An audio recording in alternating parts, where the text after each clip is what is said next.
মহাজীবন কথায় আপনাদের স্বাগত জানাই। বাবা নিপকরুরই সাক্ষাৎ ঈশ্বর।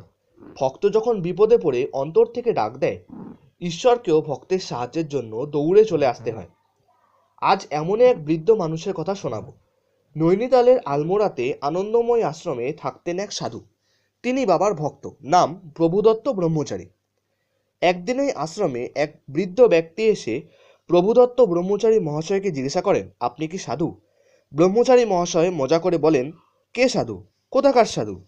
বৃদ্ধ মানুষটি বলে, আমি নিপকরুরি বাবার খোঁজ করছি। তিনি কি এখানে আসেন?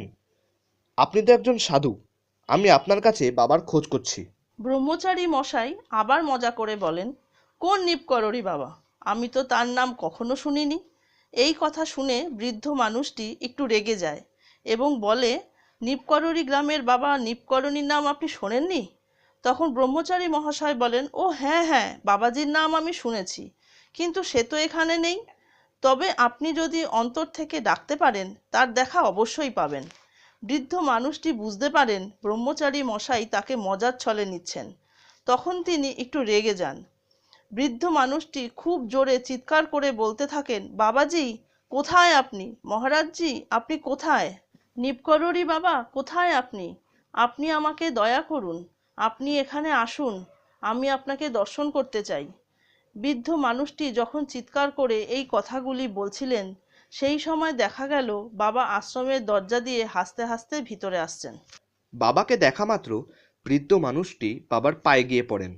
ব্রহ্মচারী মহাশয়ও বাবাকে প্রণাম করেন। বৃদ্ধ মানুষটি বাবাকে বলেন, মহারাজজি, আমি জানতাম আপনি এখানে আছেন, কিন্তু এরা বলছে আপনি এখানে নেই। মহারাজজি হাসতে হাসতে বলেন, আমি তো এখানে ছিলাম না, তোর জন্যই তো আসলাম। ব্রহ্মচারী মহাশয়কে বলেন, কেন তুমি ওর সাথে মজা করছিলে? যাও ওকে প্রসাদ খাওয়াও। এই কথা শুনে ব্রহ্মচারী মহাশয়েরও চোখে জল চলে আসে। বন্ধুরা, অন্তর থেকে বাবাকে ডাকলে বাবা আজও আসেন, ভক্তকে সাহায্য করেন। আজকের পর্ব কেমন লাগলো তা জানাবেন, মতামত দেবেন। ভালো লাগলে চ্যানেলটিকে সাবস্ক্রাইব করবেন। আজ এ পর্যন্তই। ভালো থাকবেন। রাম রাম।